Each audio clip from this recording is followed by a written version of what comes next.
My colleagues have a story today about a Liberal candidate's relations with China-friendly groups and a meeting that you also held with a pro-Beijing group. So my question is, why did you meet with this pro-Beijing group, Jiangsu Commerce Council of Canada?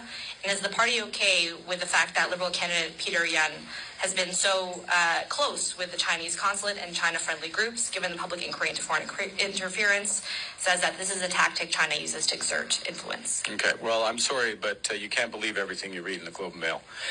So in your question, and I guess in the article in question, you said I had a meeting with whatever your term was, Beijing group. I've never heard of this group, okay? Never heard of this group. Certainly didn't have a set-up meeting with this group. Full stop. So check your sources before you write things like that, okay? Or your colleagues do. I'm a politician. I go to events where there are hundreds and thousands over the course of a day of different people there. That is not a meeting. If somebody happens to be in the room, takes a picture with me, that's not a meeting, okay?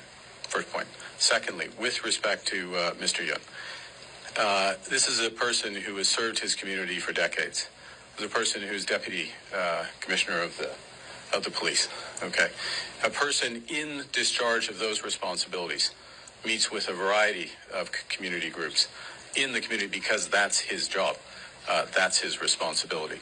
We're proud to have him as a candidate, and I honor his service, including on today. Thank you.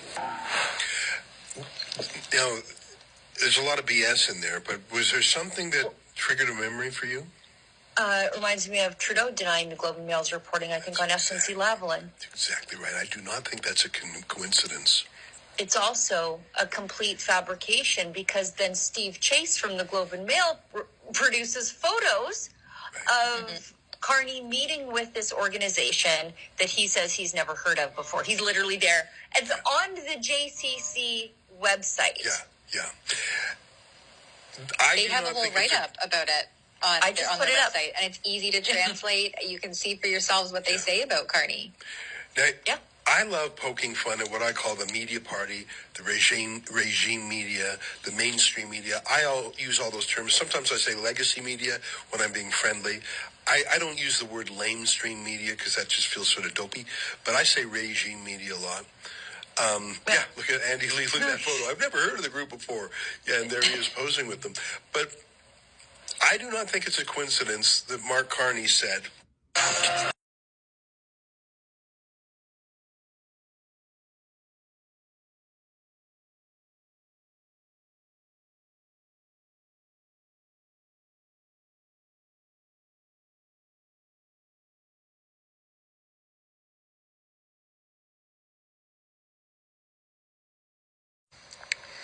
Don't believe the Globe and Mail. Because that is such an unusual thing to say about the Globe and Mail for a man of the establishment. Right. It echoes what they said to Justin Trudeau, what Justin Trudeau said, rather, when the Globe and Mail blew the lid off the Jody Wilson-Raybould SNC-Lavalin corruption scandal. And I remember Steve Chase saying, I can't remember if it was a private conversation or in public, he said they were a little bit worried when Trudeau just outright denied it because they had a lot of circumstantial evidence, but the key woman herself, Jody Wilson-Raybould, did not go off the record and give them all the background. She kept her oath of confidentiality to caucus and confidence and didn't blab.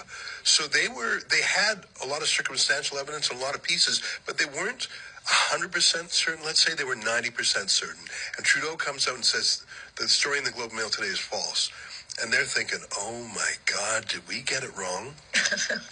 But in fact, they got it very right. But the fact that Trudeau called them a liar was a stimulus for them to go and prove it. Today, Gerald Butts is advising Mark Carney. Gerald Butts was Trudeau's advisor during the Jody Wilson-Raybould fiasco.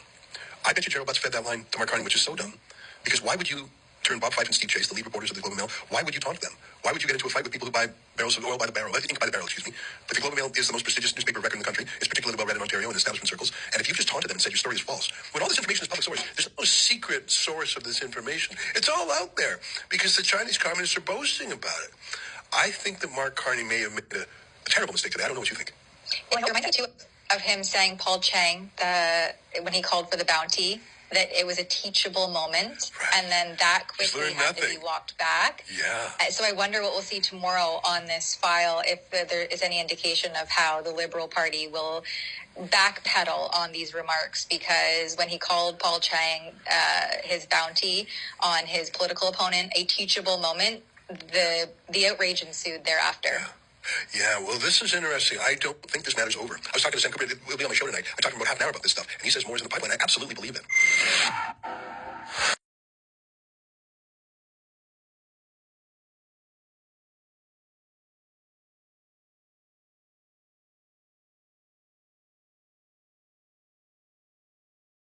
Of foreign interference did occur during the last two federal general elections, but they did not undermine the integrity of our electoral system.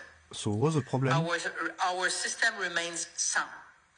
Voters were able to cast their ballots, their votes were duly registered and counted, and there is nothing to suggest that there was any interference whatsoever in this regard. So what's the problem?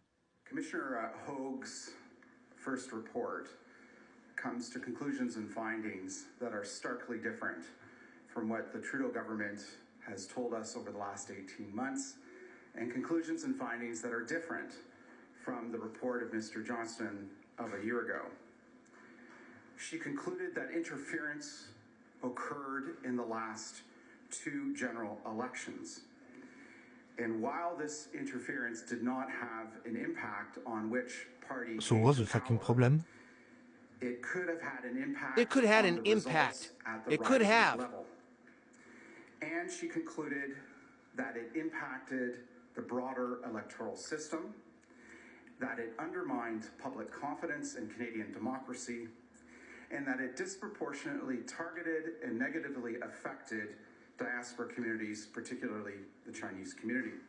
First off, I think it's reassuring for Canadians to know that foreign interference did not change the results of the 2019 and 2021 So what's the problem? That being said, she is very clear in speaking to the presence of foreign interference and the potential that could have an impact in the coming years. So we need to prepare. We need to make sure as a country that we are ready.